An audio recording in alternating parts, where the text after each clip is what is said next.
Okay, so the Birdie Bread, those are matzo crackers. It's pretty much just wheat and water. I crush them up and make it into a powder, basically my own flour.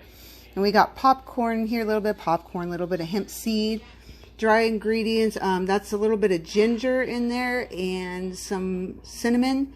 And the white is a little bit of calcium. I'll explain that later. Dried fruits. I got the pellet mix with some goodies. Got some oats. And then we got some seed to go in there as well. Okay, so then with the wet ingredients, you have the egg, apple cider vinegar, just a little bit, oil, although I don't use all that. I eyeball most of the stuff. Brown rice, some apple, got some pasta here cut up. This is the flour, the wheat flour that was made from the matzo crackers with a little bit of pancake mix in it. And then, of course, baking soda, which I also eyeball. Everything is pretty much eyeball, so I don't really have a recipe. Okay, so now we're ready to mix this bad boy up.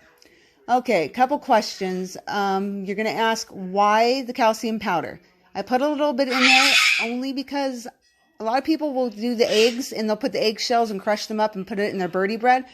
I'm an overprotective mom. I'm afraid they're going to choke on the little sharp pieces, so I don't do that. I prefer to put the powder. Also, why is there not a lot of vegetables in the Birdie Bread? There's not a lot of vegetables in the Birdie Bread because I do a separate chop.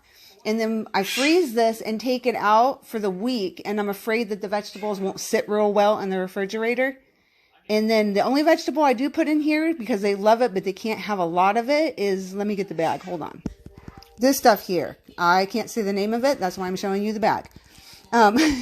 So basically we got to get this to look like a version of Birdie Bread. Gonna have to get it all mixed up. It's going to take a couple batches to get this done. Now, I don't have a recipe. I eyeball pretty much everything you see. I don't put everything that was in the bowls in here. I kind of, with the oil, the baking soda. I just do that for the textures of it. So I don't really have a recipe. I kind of just throw a bunch of stuff in, as you can tell by the bowls. So let's get this mixed up.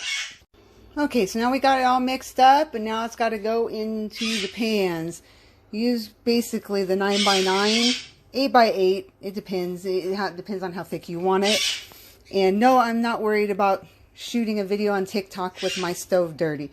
The reason why is because it's dirty. It doesn't look that bad, but it's dirty. And after doing the Birdie Bread, I'm going to have to clean it anyway. Plus, you guys are used to my videos in the living room with all my work being piled in the living room, boxes upon boxes, so you're used to that. Okay, let's get them in the pan. Okay, so we got them all panned up. I use special Birdie pans. Like, I don't use these pans for anything else because the Birdie Bread is very hard to clean these pans. These kind of film. So if you do make Birdie Bread, I suggest getting just one specifically that you can use for your bird and not your everyday cooking. So this is ready. I always keep a little bit. See, like I eyeball everything like I told you. Keep a little bit on the side of the rice and some pasta. That way the birds can enjoy that while this stuff is cooking. This isn't going to be today's food anyway. This is going to be frozen. And then I'm going to end up sprinkling a little bit more cinnamon on top of there. I got this going at 350. And usually for this takes about 45 minutes to an hour. Depends on how thick it is. That should be about 45 minutes. But if you have it thick, you want to do an hour. Okay, got the cinnamon on top. We're waiting for it to heat up. I coat the pan with, I take a paper towel with just regular oil. And I coat the pan. I do not use Pam spray on these pans. You want to coat it real well though. Also, in the recipe and in the pan, I do not use olive oil. There's something about, like, if you buy Birdie Bread in the store, it even tells you no olive oil. So there's something with birds and olive oil. So I just avoid it altogether. You go for like coconut oil, regular vegetable oil, but it's just pretty much just to coat the pan and just a little bit for the texture of the Birdie Bread, the oil that's put in there. Not everybody's going to make it like I do. I don't have a recipe. I kind of eyeball things. I use the chop is where I usually do the vegetables only. I only put a little vegetables in here. Yes, I put seed in there. I put pellet in there. Put a variety of things. Somebody may find something they don't agree with that goes in there, but this is just supposed to be for fun. This is how I make it. This is how they like it. So let's get this thing going. Waiting for it to heat up. So hopefully you enjoyed. Boy, this was a process. Took me about 2 hours, and yet they're not even cooking yet. But I wanted to show you guys just kind of what I do, what kind of nummies the guys get to eat. So they should be happy. Okay, and so here's the finished product. I tend to like to cut them into squares while they're still warm. I let it sit for a minute, then I cut them because it makes it a lot easier than when it starts to cool off. It's more crumbly, so I give them a good cut first, and then I scoop them out. This one was done first, so I can actually get them scooped out.